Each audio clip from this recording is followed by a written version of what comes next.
बर के छैया में बैठे महादेव, बर के छैया में बैठे महादेव। पार्वती ला कहते ना, पार्वती ला कहते ना, मोला गांजा पिया देवो पारो तोला किस्सा सुना होना। मोला गांजा पिया देवो पारो तोला सारा घुमा होना।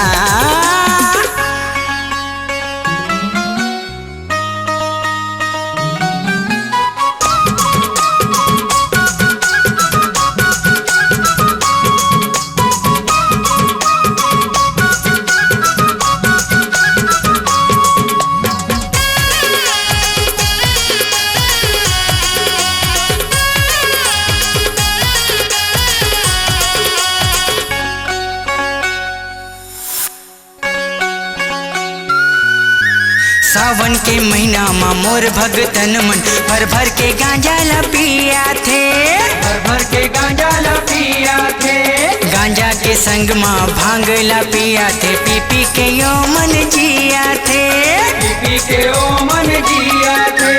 महू तो हवा पिया लो पारो, महू तो हवा पिया साव पारो।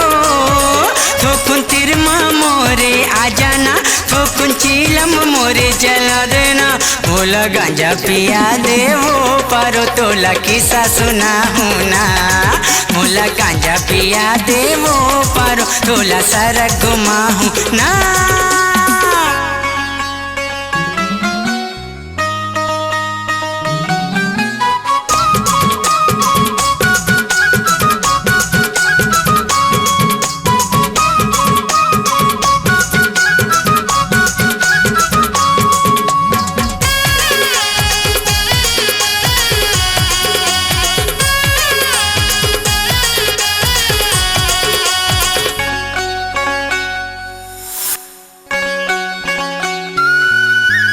चैत कुंवर माँ तोर भगतन मन तोरे ही जस लागा थे वो, तोरे ही जस लागा थे वो। दुर्गा भी कही थे, काली भी कही थे, सती भी तोला कही थे वो, सती भी तोला कही थे वो। ते तो भोला के हवस भोली, ते तो भोला के हवस भोली। तो कुन माया के गोठेला कर लेना, एक चीलम तेहा जला देना। मोला गांजा पिया देना पारो तोला किस्सा सुना होना। मोला गांजा पिया देना पारो तोला सारा घुमा होना।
मोला गांजा पिया देवो पारो तोला किस्सा सुना होना।